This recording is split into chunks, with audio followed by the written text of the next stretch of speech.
La luminosidad del estudio era tan fuerte que daba la impresión de que el aire se derretía. El rumor expectante de la audiencia apenas podía ser superado por el sonido de los ventiladores. En el medio del set, un escenario pulido, con un fondo azul que tiene el logotipo de Punto de Quiebre, y paradas 2 sillas frente a frente como piezas preparadas para una batalla. A un lado, Nayib Bukele, vestido de manera impecable, con esa tranquilidad que irrita a sus detractores y a sus seguidores por igual.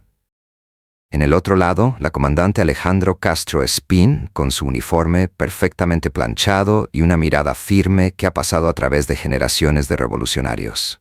Un periodista experimentado de voz grave, el moderador, procuraba ser neutral, aunque su tono ya revelaba la inquietud de una persona que sabe que se encuentra ante un acontecimiento histórico. Estimados televidentes, dijo al inicio, en exclusiva esta noche, un diálogo que promete ser intenso. El comandante Alejandro Castro Espín, figura histórica de la Revolución Cubana, y Nayib Bukele, presidente de El Salvador. El público dejó de respirar. El silencio ocupó el espacio después de que los focos se ajustaron y la música de entrada se apagó. Señor presidente Bukele, señor comandante Castro Espín, sean bienvenidos. Bukele, sin perder su serenidad, asintió con una leve sonrisa. En cambio, Alejandro lo miró con una expresión que combinaba desafío y desdén.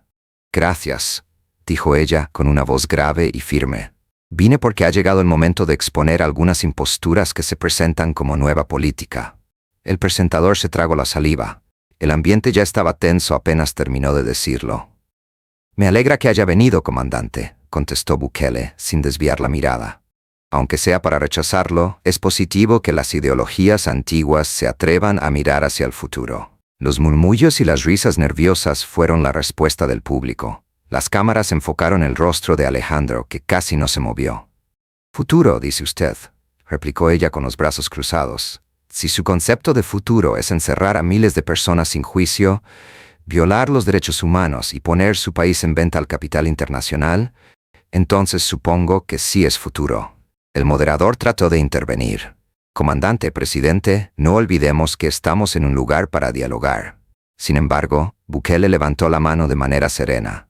No hay problema, respondió. Ya estoy habituado a que sean los herederos de gobiernos que encarcelan a su propia población por sus ideas diferentes los que me critiquen. El aire se tornó denso. La cámara enfocó a Alejandro, quien se inclinó hacia adelante. Presidente Bukele, no tiene la capacidad de hablar de libertad si usted está al mando con un régimen de excepción. No es posible hablar de democracia si se reprime a los medios de comunicación. En esencia, es un autoritario contemporáneo que se viste como influencer. Un murmullo se esparció por el estudio. El moderador le indicó a los técnicos que no cortaran, que mantuvieran la toma abierta. Era consciente de que el público en su hogar estaba frente a las pantallas. Sin cambiar su tono, Bukele respiró lentamente. ¿Autoritario?, repitió. En mi país, la población tiene la posibilidad de salir de noche sin temor. Las madres ya no lloran a sus hijos debido a las pandillas. Comandante, si eso es autoritarismo, entonces por favor defíname la libertad. Los espectadores aplaudieron. Alejandro no se inmutó, pero sus ojos chisporrotearon. La libertad no se mide por el silencio del miedo, contestó. El miedo que usted experimenta ha pasado de ser el de las maras al del Estado. Un pueblo que vive con miedo no es libre, a pesar de que las calles estén desprovistas de delitos. Bukele se acercó al micrófono. Con todo respeto, comandante, usted proviene de una isla en la que la población no tiene ni siquiera la posibilidad de decidir lo que va a comer. Por favor, no hable de libertad. Las carcajadas de los espectadores se combinaron con exclamaciones. Alejandro cerró los labios. El moderador trató de intervenir nuevamente. Por favor, mantengamos presente la finalidad de esta reunión. La meta, interrumpió Alejandro, mirando directamente a la cámara, es que América Latina comprenda lo que verdaderamente sucede cuando un hombre con complejo de Salvador se pone el atuendo de Mesías. Nayib Bukele no está salvando a nadie, sino que está estableciendo un modelo de control total. ¿Control absoluto?, respondió Bukele, incrédulo. Usted y su familia han gobernado un país completo durante más de 60 años, determinando quién tiene la libertad de hablar, viajar y soñar. ¿Y viene a hablarme sobre el control? El público comenzó a murmurar y aplaudir. La tensión era tan intensa que se podía cortar con un cuchillo. Alejandro sonrió después de respirar profundamente, una sonrisa tensa. La distinción, presidente, es que nuestra revolución surgió del sacrificio del pueblo y no de una táctica de marketing digital. Usted no es un revolucionario, sino un hombre de negocios del poder. Bukele primero bajó la vista durante un momento y después la volvió a elevar con tranquilidad. Y no obstante, comandante, mi nación avanza, mientras que la suya aún aguarda por pan y libertad. El estudio se llenó de un silencio gélido. La cámara enfocó el rostro de Alejandro, que se tensionó y apretó los dedos sobre la mesa. El moderador observó al productor detrás de las cámaras. No obstante, nadie se animaba a interrumpir. El intercambio se había transformado en un duelo histórico, y todos eran conscientes de ello. Con un tono de voz más fuerte, Alejandro se apoyó sobre la mesa. No tiene idea de lo que es el sacrificio, Bukele. Lo que tiene se lo debe al espectáculo. Saca provecho de los sentimientos de su pueblo, lo manipula y le ofrece una ilusión. Les vendo resultados, dijo él sin elevar la voz. Una cosa que su ideología nunca pudo proporcionar. El público exclamó un «oh» en conjunto. El moderador, consciente de que estaba frente a un volcán en erupción, cerró los ojos por un momento. Alejandro se inclinó hacia el frente. ¿Cuáles son los resultados? ¿Me puede decir a qué precio? ¿Cuántos inocentes están en prisión sin haber sido juzgados? ¿Cuántos periodistas han sido perseguidos debido a que denunciaron la corrupción? Bukele no contestó de manera inmediata. Se tomó un momento y, después, esbozó una ligera sonrisa. Le voy a decir una cosa, comandante. Me gusta más un país con criminales encarcelados que uno entero transformado en prisión como el suyo. El público rompió en aplausos y gritos. La cámara logró captar el rostro de Alejandro, que se mantenía inmóvil mientras contenía la ira. El moderador intentó tranquilizar las cosas. Señores, por favor, centrémonos en las sugerencias. Alejandro lo pasó por alto. Su modelo de orden es el sueño húmedo de todos los déspotas, declaró. Hoy encarcela a los pandilleros, mañana cualquiera que lo critique. De esta manera empiezan todas las dictaduras. Bukele la miró con lentitud. Y su modelo de revolución es el pretexto ideal para permanecer en el poder durante 50 años. Así se conservan todas las tiranías. El silencio que vino después fue casi palpable. La cámara enfocó a los espectadores, algunos de los cuales tenían la boca abierta. Alejandro inhaló profundamente, pero su tono ahora estaba ligeramente agrietado. Usted no es capaz de comprender la revolución, Bukele, ya que nunca ha tenido que fallecer por una causa. No, respondió él, sin vacilar, porque mi objetivo es que las personas vivan. Los aplausos del público resonaron. Sin poder detener el oleaje, el moderador dejó que la situación siguiera fluyendo. Alejandro cerró los puños y los puso sobre la mesa. No se confunda, señor presidente. Los que ganan trending topics no son los que escriben la historia. Quienes resisten son los que escriben la historia. Bukele accedió lentamente. Entonces prepárese, comandante, dijo en voz baja, porque hoy está presenciando un cambio de la historia. Se realizó una toma amplia con la cámara alejada. Ambos se observaban sin moverse, como si el aire mismo se hubiera detenido entre los dos. El público aguantaba la respiración mientras las luces del estudio brillaban. Y el moderador, sabiendo que el primer asalto había concluido, apenas pudo balbucear. Regresamos después del receso. La música del programa ocupó el vacío. Ninguna persona aplaudió. Nadie se desplazó. Solo miradas fijas y la certeza de que lo que acababan de ver era solo el inicio. El retorno de la pausa fue como un tiro mudo. Los dos personajes principales tenían el rostro tenso. Las luces se apagaron por un momento y luego volvieron a encenderse. El moderador respiró, acomodó el micrófono y habló con un tono de voz ensayadamente sereno. Continuamos en punto de quiebre, con la presencia del comandante Alejandro Castro Espín y el presidente Nayib Bukele. Se hicieron declaraciones muy contundentes antes de la pausa. Queremos ahora avanzar hacia la perspectiva de los dos sobre el futuro de América Latina. Pero nadie estaba pensando en el futuro. Todos los miembros del público, los camarógrafos, los productores tras el vidrio de control, todos estaban atrapados en el presente. En esa especie de enfrentamiento ideológico en la que cada palabra tenía la capacidad de transformarse en un titular global. Alejandro se movió hacia adelante en su asiento. Su rostro había experimentado una transformación. Ya no exhibía la ira inmediata del primer ataque, sino algo más frío y calculado. Comenzó diciendo: Presidente Bukele, usted habla de paz, de seguridad, de progreso. Pero la paz no es auténtica si se edifica sobre el temor. Ha militarizado las calles, ha acallado a quienes critican y se ha declarado salvador de una nación que no solicitó un Mesías. Su cara fue acercándose a la cámara de manera paulatina. Su voz se escuchaba más baja, casi didáctica, como si quisiera dejar huella en los televidentes. En Cuba nos enseñaron que la libertad no se otorga, sino que se logra. Presidente, usted no está liberando a su pueblo, lo está adiestrando. El público murmuró, dividido. Algunos vitorearon, otros pitaron. Al solicitar silencio, el moderador realizó un gesto inútil. Bukele la miró lentamente, girando la cabeza hacia ella. Su cara continuaba serena, aunque sus ojos tenían ese brillo afilado que precede a la respuesta.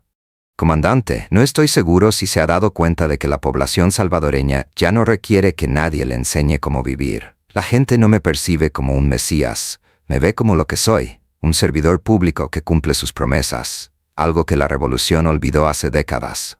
Alejandro levantó una ceja, un gesto mínimo pero cargado de ironía. Prestar servicio al pueblo encerrándolo en prisiones sin juicio. ¡Qué nobleza! Bukele apenas esbozó una sonrisa. No los encierro por tener pensamientos diferentes, comandante. Los encierran porque asesinaron, extorsionaron, violaron y arruinaron comunidades completas. Si eso le incomoda, puede que su noción de justicia esté rota. Alejandro fue captado en un primer plano por la cámara. Su mandíbula se contrajo. Presidente, la justicia no es tal si no incluye un proceso debido. Es un acto de venganza. Venganza, reiteró Bukele. Comandante, ¿cómo denominaría usted a la acción de mantener encarcelada a una población entera en nombre de una revolución que prometía igualdad? ¿Cómo se refiere a los miles de cubanos que intentaron salir y no lo lograron? ¿Eso es justicia o un sistema que ustedes han creado a partir del miedo? Un sonido de asombro colectivo se escuchó cuando el público exhaló. El moderador intentó cambiar la dirección. Comandante, el presidente ha indicado un aspecto importante de la libertad individual. La libertad individual, interrumpió Alejandro, dirigiendo su mirada a la cámara principal, no puede ser más importante que el bien de todos. Eso es algo que el capitalismo jamás comprenderá. Este hombre no defiende la libertad, sino el egoísmo. Bukele sonrió, pero no con ironía esta vez, sino con una tranquilidad que parecía paternal. Comandante, usted confunde el caos con la libertad porque nunca ha experimentado la libertad. Su sistema enseña a tener miedo del éxito ajeno y a aborrecer la prosperidad de los demás. Sin embargo, la verdadera libertad no separa, sino que une. Desde las gradas se escuchó un aplauso espontáneo. El director hizo una señal rápida a los operadores. No corten. Era un momento dorado. Alejandro participó. Su voz se volvió más aguda. No me venga a dar cátedra de libertad cuando usted mismo actúa como un tirano digital. Sus redes están repletas de propaganda, veneración a sí mismo y manipulación mediática. Usted ha transformado la política en un espectáculo. Bukele, en un momento de reflexión, bajó la mirada. Después respondió con tranquilidad. ¿Cuál fue su revolución, comandante? ¿Una ópera sin sonido? ¿Un ejercicio de modestia? Alejandro, todo poder requiere de una narrativa. La distinción es que yo no fuerzo a nadie para que la crea. Lo hacen porque observan resultados. Alejandro se sonrió con una risa corta y seca. Resultados temporales. Si la represión se vuelve contra usted, su propio pueblo lo derrocará. ¿Como el suyo?, respondió Bukele, con una sonrisa a medias. El público, entre burla y shock, respondió con un largo. La comandante parpadeó de manera pausada. Su rostro mostró por primera vez un atisbo de inseguridad. El moderador se inclinó hacia adelante en un intento de recuperar la formalidad. Señores, por favor, tal vez deberíamos concentrarnos en soluciones para la región. Sin embargo, la tensión ya era un organismo viviente en el estudio. Nadie era capaz de pararla. Alejandro, tratando de recobrar el control, habló con voz grave. Presidente Bukele, su llamado modelo salvadoreño no es sustentable. No es posible sostener un país que se fundamente en el miedo. Las economías no progresan cuando se ejerce un gobierno de manera autoritaria, sino cuando existen instituciones sólidas. Bukele asintió, como si aceptara una parte del argumento. Comandante, tiene razón. Sin embargo, existe algo más potente que las instituciones, la determinación del pueblo de no retroceder. Y esa gente está conmigo, no porque los fuerce, sino porque tienen confianza. Alejandro dio un leve golpe a la mesa con la mano. La confianza que se adquiere con miedo se pierde con la verdad. Y la que se logra con mentiras, dijo Bukele en voz baja, ni siquiera nace. Un corte rápido a la audiencia fue hecho por la cámara. Algunos delegados de otros países que estaban presentes se miraban con tensión. El entorno se había vuelto casi hipnótico. Dos personajes de creencias contrarias luchaban sin armas, pero con un filo tan agudo que cortaba el aire. El moderador trató de nuevo de guiar la conversación. Presidente, comandante, permítanme interrogarles de manera directa. ¿Qué modelo creen que representa el futuro para América Latina? Un silencio espeso. Alejandro fue el primero en hablar. El porvenir, dijo con solemnidad, es propiedad de aquellos que pelean por la soberanía, no de los que le venden su nación al mejor postor. Usted discute acerca de Bitcoin, inversión foránea y apertura. Pero nada de eso, señor presidente, es independencia. Es una dependencia que es tanto digital como financiera y moral. Los antiguos imperios han sido reemplazados por nuevos señores tecnológicos. Bukele la escuchó sin interrumpirla, y luego, con una tranquilidad helada, le respondió. Y usted ha reemplazado los antiguos imperios con un partido que actúa como si fuera el propietario permanente de una isla. ¿A qué tipo de independencia te refieres? ¿La de impedir tener pensamientos distintos? Alejandro sonrió con desprecio. Lo dice el hombre que encierra a los opositores. Lo dice la mujer que nació en un sistema donde no hay oposición, replicó él con precisión quirúrgica. El público volvió a murmurar. Un productor que estaba detrás de las cámaras susurró: «Esto va a destruir el Internet». Alejandro tomó una profunda bocanada de aire. Su cara empezaba a mostrar fatiga, pero su voz continuaba siendo firme. «Presidente, su arrogancia supone un peligro. Usted no está formando una nación, sino que está creando su propio mito. Y los mitos, con el tiempo, eventualmente caen». Bukele puso sus codos en la mesa y entrelazó las manos. «Es posible que tenga razón», dijo con suavidad. «Sin embargo, mi mito proporciona al menos esperanza, no temor. El suyo solamente alimenta discursos». Un silencio total. Alejandro abrió la boca, pero no dijo nada. El estudio se detuvo por un momento. El moderador intentó mitigar, consciente del impacto. «Procedamos a...» Pero no logró concluir, como si su cuerpo se negase a permanecer inmóvil. Alejandro se levantó solamente algunos centímetros de la silla. «Usted manipula, Bukele», dijo con una voz tensa. «Juega con la ignorancia de las multitudes. La esperanza que se comercializa es vacía, aunque adictiva. Si un país depende de una fe ciega en un solo individuo, entonces no existe la libertad». Bukele le dedicó unos segundos de silencio. Después, dijo en voz tan baja que todos se vieron forzados a escuchar. «Y en un país donde solo una familia tiene la facultad de hablar, no hay libertad». El golpe fue devastador. Los camarógrafos se miraron entre sí. La respiración entrecortada. Alejandro se quedó inmóvil. El moderador tuvo que intervenir. «Tomaremos otra corta pausa», anunció con voz temblorosa. «Cuando regresemos, discutiremos sobre derechos humanos y cooperación a nivel regional». Pero mientras sonaba la música del programa y los técnicos desconectaban los micrófonos, nadie decía nada. Alejandro pretendía revisar sus documentos mientras miraba al vacío. Bukele permanecía en una posición erguida, sin mover un músculo y con la mirada fija hacia adelante. La audiencia no aplaudió. No estaban seguros de si acababan de observar un debate o el inicio de una guerra. Y tras el cristal del control, el productor principal le dijo al moderador en voz baja: «No los frenes más. Aquí, en este estudio, la historia ya se está escribiendo». El retorno de la segunda pausa fue diferente. No se escuchaban murmullos ni risas nerviosas entre la audiencia. El ambiente era espeso, casi místico. Las luces se oscurecieron un poco, como si todo el estudio comprendiera que lo que estaba por venir no era televisión, sino historia. El moderador tomó una respiración profunda. «Caballeros, gracias por seguir. Ingresamos en la parte final de este especial histórico, América Latina frente a su propio reflejo». Alejandro y Bukele se miraban en silencio. Él con la tranquilidad de quien controla el escenario, ella con la fuerza reprimida de alguien que se niega a ser vencido. El moderador trató de sonar neutral. «Hemos conversado sobre la libertad, la justicia y el poder. Pero ahora desearía formular una pregunta más sencilla y a la vez más complicada». Pausa. «¿Qué entienden ustedes por miedo?». La pregunta cayó como una gota de agua en un fuego. Alejandro fue el primero en contestar.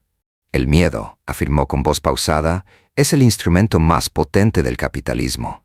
Nos enseña a tener miedo de la pobreza, a temer al otro y a temer perder lo que pensamos que tenemos. De esta manera, dominan el mundo. Y presidente, el miedo se ha convertido en una herramienta política bajo su liderazgo. Bukele no dio respuesta, solo apartó la vista un momento. Después alzó la mirada y su respuesta fue tan serena que parecía provenir de otro sitio. Yo crecí con miedo, comentó. Temor a andar por mi calle, temor a que mi mamá no volviera viva del trabajo, temor a que la noche trajera balas. El público quedó en silencio. Comandante, el miedo no es únicamente político, es individual, y cuando uno lo afronta, deja de ser esclavo. Por eso es que hago lo que estoy haciendo. No para dominar, sino con el objetivo de liberar a una nación del temor que experimenté. Alejandro lo miró en silencio. Su cara perdió toda aspereza por un instante. ¿Y qué sucede?, preguntó con suavidad, cuando el miedo que superaste se transforma en el miedo que produces. Bukele no contestó de manera inmediata. El moderador participó con voz tranquila. Tal vez los dos tengan razón. Quizás el miedo es un círculo. Sin embargo, el público ya no prestaba atención al moderador. La tensión se había transformado en algo diferente, una suerte de entendimiento melancólico entre dos visiones del mundo que por un instante parecían reconocerse. Alejandro tomó una profunda bocanada de aire. Presidente, yo también fui criado con miedo. Sin embargo, el mío no era para los delincuentes. Era para el silencio, a la noción de que un día todo por lo que mis padres batallaron podría borrarse con una moda, una app o un clic. Usted encarna ese mundo, veloz, radiante, pero hueco. Y tú, respondió Bukele, representas al otro, el que prefiere un sacrificio eterno antes que aceptar que el mundo ha cambiado. El público estaba quieto. Era como si nadie quisiera interrumpir el luto. El moderador intentó retomar el hilo del discurso. Hablemos de Latinoamérica. ¿Comparten sus modelos algún rasgo en común? Alejandro se giró en su dirección. Sí, respondió con firmeza. Los dos deseamos dignidad. No obstante, la dignidad no se cuantifica a través de criptomonedas ni de índices de seguridad. Se mide por la habilidad de una nación para observar el mundo sin inclinar la cabeza. Bukele la observó de manera directa. Completamente de acuerdo. Sin embargo, la dignidad también se mide en términos de la capacidad de elegir, en la capacidad de irse, si así se desea, en la capacidad de platicar, reflexionar y soñar sin solicitar autorización. Eso también es patria. La comandante se acercó a él. ¿Y qué sucede cuando solo unos pocos poseen ese poder de elección? Bukele sonrió con melancolía. Entonces, comandante, no estamos discutiendo sobre el capitalismo, estamos discutiendo sobre la humanidad. Un silencio prolongado. Después Alejandro pronunció algo que nadie anticipaba. ¿Lo sabe, presidente? En ocasiones lo envidio. Bukele arqueó una ceja asombrado. Ella siguió. Usted puede prometer el futuro. Nosotros ya no. Vivimos defendiendo el pasado. La confesión dejó al público sin respiración. No se trataba de un ataque, sino de una rendición parcial, una fisura humana en el discurso inflexible de una revolución perpetua. Bukele habló en voz baja. No me tenga envidia. El futuro también causa dolor, solo que todavía no se ha quebrado. Con un nudo en la garganta, el moderador trató de cerrar. Quizás los dos simbolizan los extremos de un único sueño. La pregunta ¿es posible que América Latina subsista entre ustedes? Alejandro lo observó. Únicamente si logra no depender ni de soldados ni de santos. Bukele estuvo de acuerdo. Si no son ciudadanos. El público aplaudió tímidamente, después otro, y otro más, hasta que el estudio entero se inundó con un ruido ensordecedor de llantos, gritos y aplausos. Alejandro dirigió la vista hacia abajo. También Bukele. Ninguno de ellos estaba buscando ganar por primera vez. El moderador proclamó el cierre cuando las luces del estudio empezaron a apagarse. Gracias por estar con nosotros. Esto no fue un debate, sino un espejo. Corte. Sin embargo, los micrófonos permanecieron encendidos durante algunos segundos más, y en ese pequeño momento captaron algo que no fue emitido en vivo. Con voz tenue, Alejandro le dijo a Bukele, usted es una persona peligrosa, pero no debido a su autoridad, por su creencia. Sin mirarla, él contestó, y usted por haberla extraviado. Silencio. Las luces se extinguieron completamente. El video del debate ya era un fenómeno mundial horas después. Fragmentos saturaban TikTok, YouTube y X. Los jóvenes de América Latina repetían oraciones como si estas fueran canciones. El futuro también es doloroso. Por favor, no me tenga envidia. Aún no se ha roto el futuro. Ni soldados ni santos, solo ciudadanos. En Cuba, el video fue bloqueado al alba. En El Salvador, en pantallas de espacios públicos. Y en las redes, una nueva generación halló algo que ni la izquierda ni la derecha anticipaban. Una charla que no tenía como objetivo destruir, sino entender. Esa noche, a pesar de que el mundo debatía sobre quién había ganado, nadie se percató del auténtico milagro. En silencio, por primera vez en mucho tiempo, América Latina escuchó.